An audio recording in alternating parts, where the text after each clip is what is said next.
It is pretty funny though. Yeah, I give Elon sent because what do you Elon say? You became the can't richest sue man in the world yourself. again. You can't sue yourself to the moon. Yeah, you can't sue yourself to the moon, and he just became the richest man in the world. So he sent Jeff Bezos a silver statue of a number 2. I That's mean, that funny. is trash talk to an epic level right there. But when those astronauts come out in the SpaceX spacesuits that look like something from Star Trek, Yeah. I'm like, dude, you've Total got this, right? You badass. have nailed it because you don't look like a dork that the NASA astronauts look like, right? These guys look like Captain Kirk. Welcome, everybody. This is the BizDev Podcast, the podcast about developing your business. I am David Baxter of Big Pixel, and as always, I am joined by Gary Voigt, also of Big Pixel.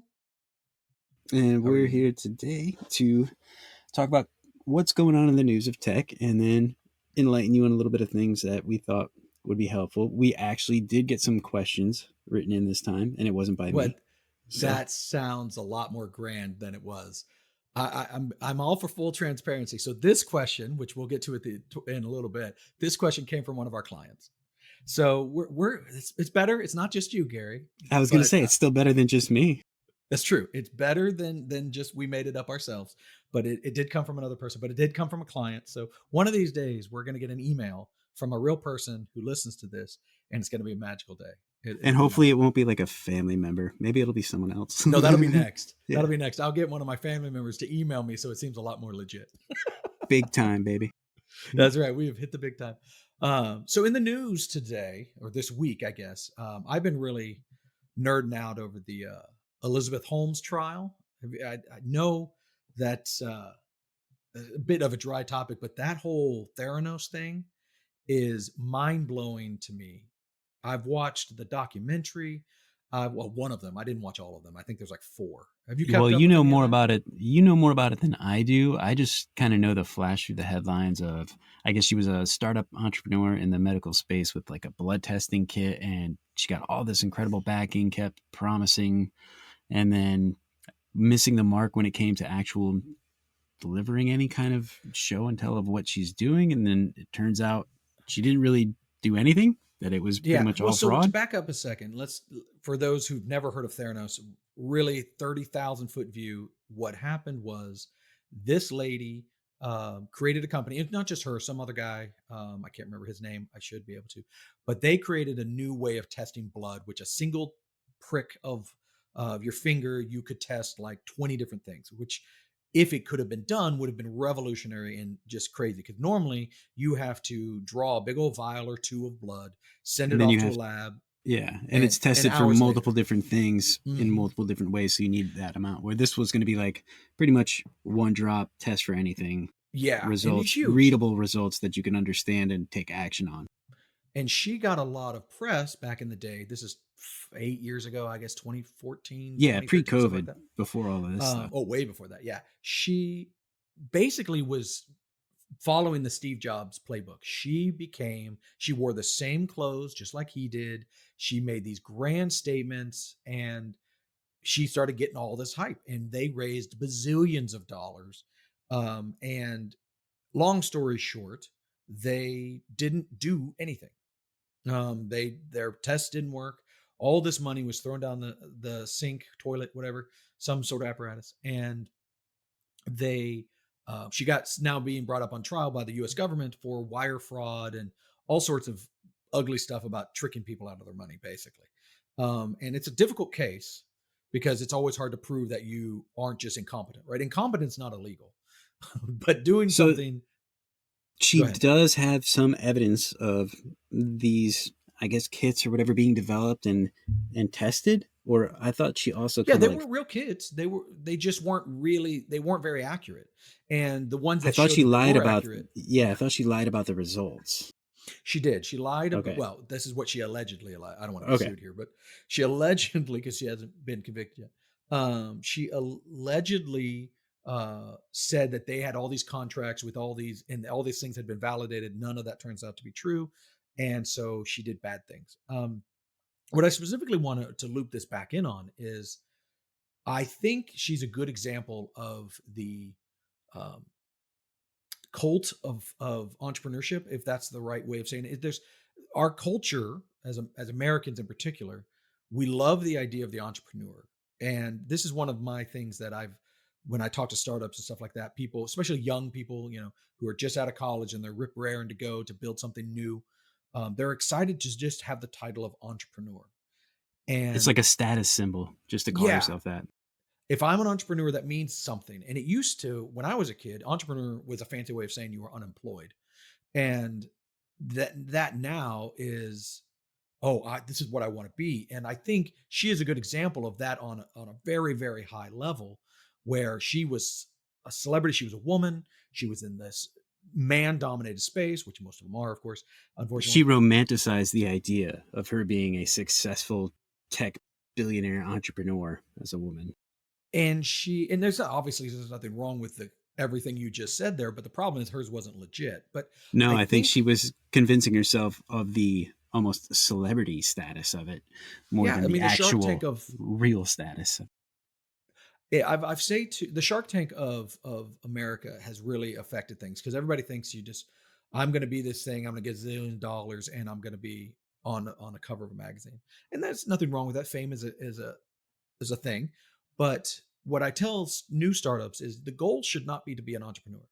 That is a process. You are going through the process of being an entrepreneur, so at the end of the road, you can be a business owner. That's Have a really the goal. viable business that's stable and scalable, not just And that's the mindset I try to get, especially young entrepreneurs, when I talk to them, to have that mindset. The goal is to get past being an entrepreneur and being a business owner. Now, what inevitably everyone says is, well, the entrepreneurship mindset is great. Fine. Yes, you're right. I don't have any problem with that. And the hustle, what that hustle, basically hustle. means, yeah, you're a hustler. You're going to, a lot of people are serial entrepreneurs, right there. That's awesome. Where you succeed, you build a company, you sell it or exit in some fashion, and you do it again, and you do it Yeah. again, and you do it again. Yeah. That is awesome if you can do that. That's a rarefied air right there, that you're And a lot successful of multiple those times. type of entrepreneurs will tell you straight up, yeah, I tried 15 times, 3 of them worked. Yeah. Yeah, So but then no one ever talks about that. The because overnight the point success. is they might not be this stable, scalable business, past just the entrepreneurship phase, like you're Sure. talking I mean, about. a good example of a serial entrepreneur is Jack Dorsey. That's a common name. He started Twitter. He also started Stripe. I mean, these are things. He's got other ones. What you don't hear are the ones he failed on, which is fine. That's a whole nother podcast. You can talk about the failure and how that's not as evil as it sounds. But where the entrepreneurship is like, oh, I am going to be an overnight success. I am going to hang out with other entrepreneurs and we're going to buddy, and we get lost in that. We go to the parties and with the meetups and all of that, but we stop working on our business, right? And so I see this, not as much during pandemic land, right? But you see this at networking events and whatnot, that these guys are just startup after startup. They fail, they fail, they fail, and they never really work on them. They're just kind of, Is it living a life, going to possibility things. that they might have a good idea in the tech space and the idea of, okay, I'm going to be an entrepreneur with my great idea. I'm going to get some investors and I'm going to go for it. And then it generates a little bit of buzz, but they kind of stop at the idea and don't really like establish a strong foundation of building a business from start to scratch. It's more of like, I Sure. got this idea and everything else around it will just happen. There is a myth that an idea is what entrepreneurship is all about. Obviously, good ideas are critical. Right. However, the idea isn't worth the paper it's printed on. You're not going to make money off of an idea. You make money off the execution of an idea. And that is where people get stuck. Executing is hard. It is very, very hard. This is why startups fail. Ideas are a dime a dozen. And 10 people could come live with the same idea. 9 of them are going to fail and one's going to succeed. And everybody's going to say, he copied my idea. No, the same idea comes out. You'll see these in waves where you'll see lots of things that look very similar all come live about the same time. Now, sometimes that is a copy, but a lot of times those have been in development for 2 or 3 years because people had the idea, and then it takes time to execute. And I think that's something that gets lost in the cult of entrepreneurship, is that execution is king, not the idea. It's Right. not about just partying and hanging out with other people of like mind. That's fun. That's great. Don't get me wrong. But eventually you've got to get to work, and you've So got where's to the get to work. connection between the idea and then starting the business? Like, what would you say are the steps they need to take from that, idea to actually growing a business? If you are a smart person who has an idea, but you have no idea where to go with that, the next thing you have to do is find people who do, right? And then trust them. Surround yourself with those people and ask them millions of questions. Right. That's where the networking stuff comes in. And that's great. You've got to meet those people. You've got to interview people. You've got to figure out, how do I execute? Once you figure that out, meaning, okay, I need an app. This is who I'm going to talk to. I need marketing. This is who I'm going to talk to. I need to know about business knowledge. How do I even start a business? I promise all that information's out there. You've got to just educate yourself. The best thing a good entrepreneur is going to do is educate themselves and put it into action. Don't just educate yourself and talk about it and make a spreadsheet and a business plan, and you're just an idea after idea after idea, right? Those are all ways to delay execution. I mean, Right. they're all important, but Now, they're delay tactics almost. I said trust people, and I just want to clarify that. I don't mean just trust anybody that's going to tell you how to run your business. What I meant to say was you have to find people through your questioning and stuff that you can trust. Mm-hmm. And then my assumption going into that is, okay, if they know more about this than I do, let me go ahead and give them the credit and let them, like, I will kind of take my hands off of the reins a little bit and let them kind of do their magic and trust the process that they've already used in the past that has been proved to be successful for these other businesses. In other words, micromanaging your idea becoming a business to all the other small little pieces that need to be in place would just drive you insane. So I think you can't do everything. Right. You have to be able to let go of some of it. So when I was during the pandemic, one of the things I've done to spend my time, because I'm stuck inside all the time, was I started doing video game development. I'm just playing around with building a game, learning Unity and all that stuff. And I'm a coder. I've been a coder for 20 plus years. And I know I'm good at that. But I realized very quickly in game development, to build a successful game is like 5 or 6 different pieces: sound, animation, graphics, et cetera, et cetera. It's programming. And then all of those are individual career paths. Right. And I can only do one of those, right? I can develop. I am a good coder, but I cannot do art. I cannot do animation. I cannot do sound. So I find experts, whether that's buying something like art or I hire someone who can do X. That's how you do game development. You cannot do everything well. And I'm looping this back. Entrepreneurship is the same thing. I don't care what your business is. You are going to be good at one thing, maybe 2, but you're not going to be good at all the things. And so I say to everyone I give advice to that you need to find experts and let them be the expert. Don't micromanage them. Yeah, that's good. Don't jump onto them and tell them how to do their job. Oh my gosh, that's the worst. That will drive any expert up the wall. They know their job. If they're not, then don't hire them, right? And if you're at that level, I was going to say, if you're at that level where you're trying to grow your own business and you're hiring experts, there's a big difference between hiring an expert to let them do what you need them to do versus hiring an expert to tell them what to do and treating them like an employee. Don't hire an expert and then micromanage them. Don't hire a marketing guy, just as an example, and tell them how to put up something on Instagram. If you want, what you can do sometimes, and this is a way to save money for new startups, is find someone who can give you advice, who's an expert, right? Oh, I'm a marketing expert. This is what you need to do, A, B, C, D. And you go do those things, right? They're the expert. They give you advice, but you don't have the money to pay them to go do it. So you do it to the best of your ability. Yeah, that kind of knowledge is out there. That is great. You should do that, especially starting out. You absolutely should do that. But what you shouldn't do is hire a marketing team and then tell them how to do their job, or development, or anything else, sales, however you want to do it. Let the expert be the expert. But I think where it all loops around to the news item that keeps coming to mind is not saying that she didn't do all that. I mean, Theranos was a massive company and they did a lot of really neat stuff. If they could have done what they said they could do, it would have been amazing. There's nothing wrong. There would have been nothing wrong if she got all the way there. She raised money. She created or tried to create this Edison device, which was her testing gizmo, and found out it failed.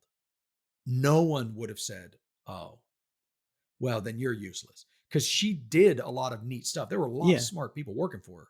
There was progress made. Yeah, there was progress made to where they could, maybe that device, failed, but they've probably had enough from, the blueprints of the original to make a few tweaks, change direction a little bit, and then move that on to, version 2 that might be even closer. Yeah. And I think that's, I mean, we're all over the map here, but that's fine. I think that it opens the all or door. nothing. Yeah. The all or nothing kind of fail or success thing. I think that and celebrity, not bad. No, it's not. But the celebrity effect, mm-hmm. the celebrity effect of being the tech startup entrepreneur billionaire, and then overpromising, seeing that you might not be able to deliver, but instead of just taking that and saying, okay, I might not be able to deliver, just like, no, we're going to get there. Trust me. Yeah. Give me more money. We'll get there. All we need is more money. We'll get there. And if you're already in over your head, you got to let go. And that's where she crossed the line, or allegedly, again. Yeah. When you start fudging the numbers and the tests. Yeah. That's where I mean, towards the end, according to the documentary, they were using regular, normal testing techniques behind the scenes and saying Edison did them. That's where it got really ugly. But I just think from a startup perspective and a new business perspective or new idea perspective, I don't want it to be stuck just on startups that it's, I'm a 25-year-old guy or girl coming out of college, and this is the only time I can do startups. Like I mentioned before, most of the clients we work with that are startup people are in their 40s. Yeah, and startups and what we're talking about here, it's not just tech related. It's not app related or website related. It's just any kind of business you want to start. Even if you're a flower shop, or you do handmade baskets and you want to sell those online, you're still going to do that. I'm going to go on a tangent here for a second. So we're moving our office in the next few weeks, and I'm very excited because I get to design this little office. It's not big or anything grand, but we're and I found out. So my desk is going to be this reclaimed wood kind of cool thing, and I didn't realize this, but these things are all over Etsy. Like these are small businesses. It's kind of neat that you work on it. I always think of Etsy as like baskets or fun stickers or, some girly kind of stuff. But there's this, woodworkers and metal like workers and craftsmen and jewelry makers. Yeah. And that seems to be like, I'm a craftsman and this is where I can go to do this. And this is high-end stuff. This isn't, cheapy kind of stuff, which is what I had in my head. I don't know why. I mean, I bought several things from Etsy and they've all been glorious, but they've all been very small. You probably imagined it as like the IKEA, but made from someone's garage instead of the actual craftsman. Not real. Yeah. This guy's doing his own work and carving and very cool stuff. I feel like, I totally went off on a tangent there, but I think what we do. That's what we do. I think we're going to tangent over to our question. Okay. Yeah. Anthony is our person who asked this. He lives in Raleigh because that's where I live. And he asked, which is something I get asked all the time, well before the podcast, dozens and dozens of times. How much is a startup going to cost? That is such a vague question. It is. And everyone hates to answer that question, but I have come up with a formula. And here's my formula. And it's been tried and true with other people. So I know this works. The amount of money a brand, and this is tech. I should say this is tech because that's my land. If you were doing baskets or whatever, clothes, this is going to be a wildly different number because you have inventory and all sorts of stuff that I don't have to worry about. The formula might be similar, but the numbers are probably fair. That's fair. Okay. Yeah. So in tech land, we tell you, hey, you need $250,000 start to finish to do a tech startup. And here's how that breaks down. So people come to me, they have an idea. Okay, that phase one of the idea, whatever it is going to be somewhere around $50,000 to $75,000 to build the first version of that app, based on your ideas, based on your assumptions, building that. Okay, so we build that. It's done. It's magical. It's awesome. It's everything you had in your head that you wanted, right? It's a V1. It's not every feature, but it's got your secret sauce in it. That's the key. It's the smallest app we could build that has your secret sauce in it. Okay, and I should caveat this to say we would recommend you do this after you've done a lot of other work, but I can get to that in a Now, this is also the term MVP, the minimal viable product. I don't like MVPs. And I didn't know what it meant. Minimal viable product. Yeah. It's not most valuable person. In this case, at least, you're my MVP, Gary. Oh, You're welcome. That's the only nice thing I'm going to say to you today. But this a week. minimum viable product, I think that in some ways that's true, but I think it's not enough, because you cannot put out something for the average consumer that isn't beautiful, that doesn't flow well, that isn't fast. You can't just throw up a Craigslist anymore, Okay. right? Yeah. Craigslist is heinously ugly and everyone knows it, but back then it didn't matter. And So now the it still goal is doesn't matter because it's to Craigslist. get closer to the vision, but just with scaling back some of the extras, just You to don't make need, sure. yeah, you don't need the Yeah. bells and whistles. You need your secret sauce. So anyway, so let's say that's phase one. You're going to build that, and you need a small marketing budget to get a quorum of users. And what I mean by that is it could be different depending on your market. But let's say you're setting up a startup that connects photographers to people on vacation.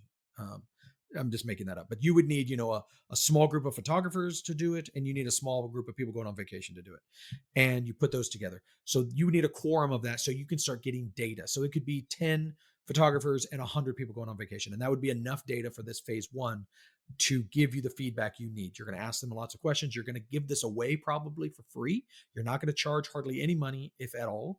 It's a bunch of pilots. Once you've done that, you start getting real data. So you're moving past your assumptions, and now you have data. So now you build phase two. Okay, Based phase off two of the is another feedback.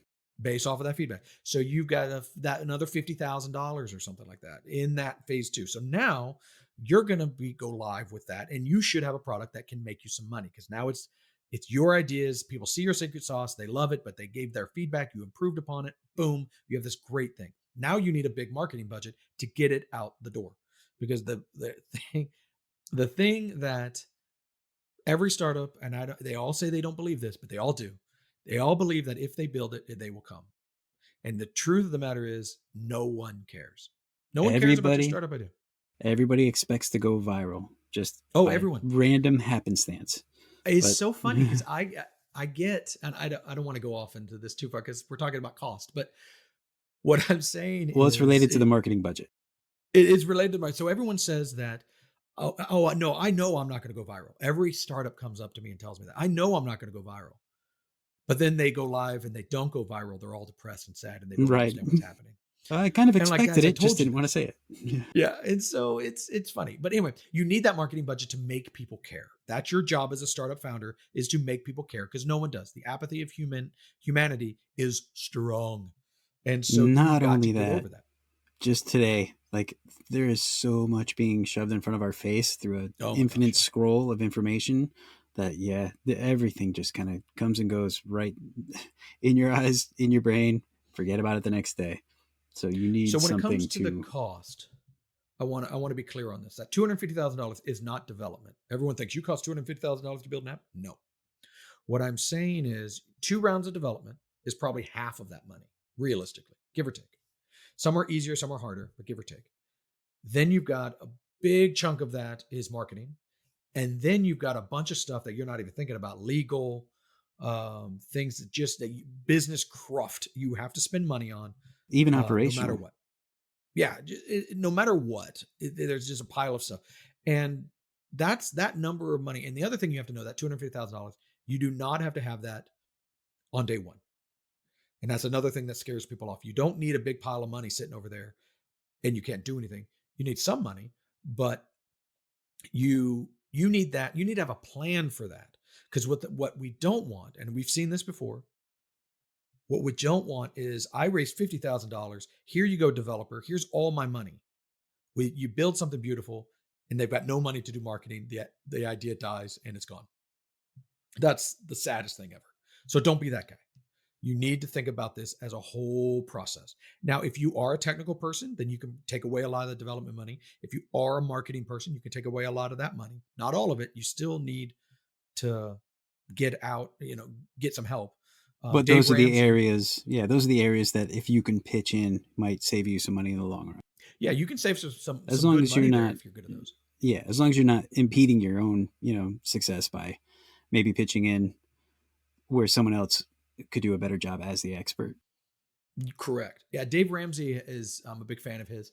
He has a business thing. I'm going to butcher his quote, but it's basically, you as the founder have to focus on the only things that you can do.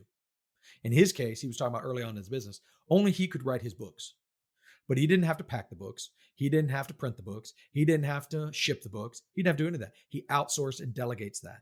Yeah. So you as a founder, if you're designing shirts, only you can design them, but you don't necessarily have to do all the pieces to make that shirt. And that's important. And now when you get started, you're of course going to do all of it. But as you get bigger and start finding some success, you need to find what are things that only you can do and go on. Okay, I'm off on a totally different subject there. But there you go. That should answer Anthony's question. To wrap it back up, the formula that you have for covering cost of a startup is $250,000. Right. Half of it's going to be, now again, tech, half of it's development. About a big chunk of it, I don't know the percentage, 40% of it is going to be marketing. And then 10% of it is craft, legal, et cetera, et cetera. That's the formula. Now, it's not like you have to write a check on day one for that amount because this is what I'm building. But it is something that you have to understand will probably be necessary to be successful and start to make money. Yeah. Yeah, absolutely. All right. So hopefully, Anthony, that answers your question. And I want to end on a fun note, totally random. So I have a question. And yes, this is another question by Gary. I'll admit that. Have you seen the Dart Zone Pro Mk3? And if you have no idea what I'm talking about, apparently it is a foam blaster gun that Nerf never made. Yeah, it's not by Nerf, but it looks like it will rival every Nerf gun ever made. Okay, so I'm pulling up the article here that you've got here. So this is look, I'm a huge basically fan of Nerf. Here's the tagline. It's a Nerf blaster so powerful that it'll leave your childhood in the dust. It looks really aggressive. One of the things, okay, so I haven't seen much about this gun, but I've read about this.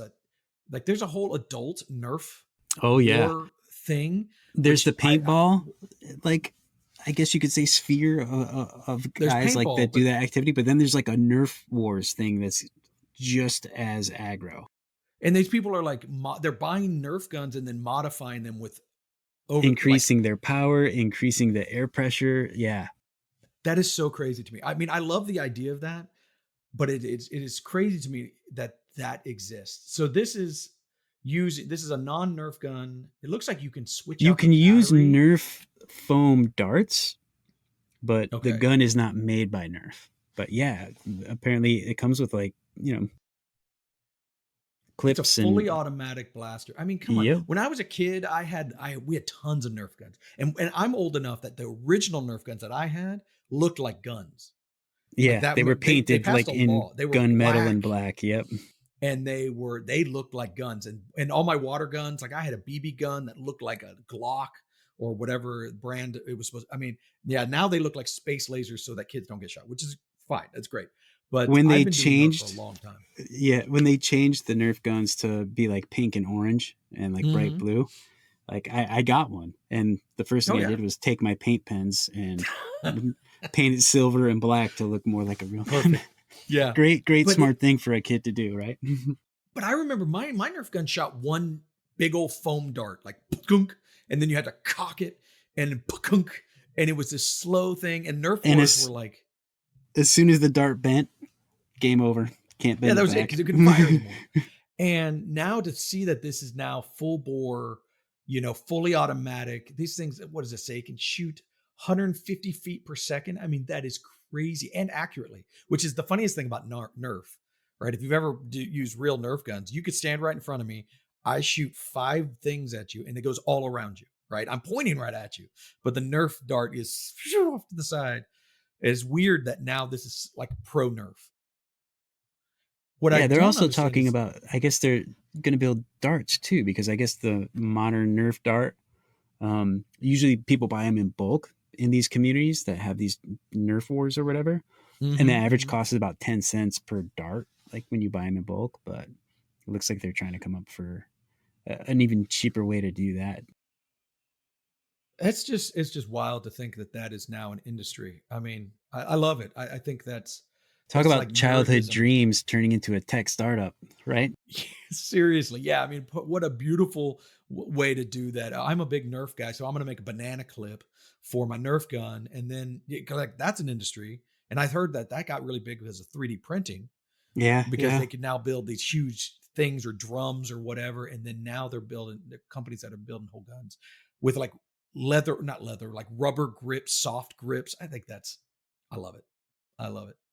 What's the big gun that spins around and you have that like metal suitcase of ammo that's on like that long belt that feeds into You're it? talking about you're talking like an M60 kind of thing, like a Yeah, real yeah, gun. You're yeah. talking about a real Imagine gun. one of Yeah, those, the a Nerf, belt fed.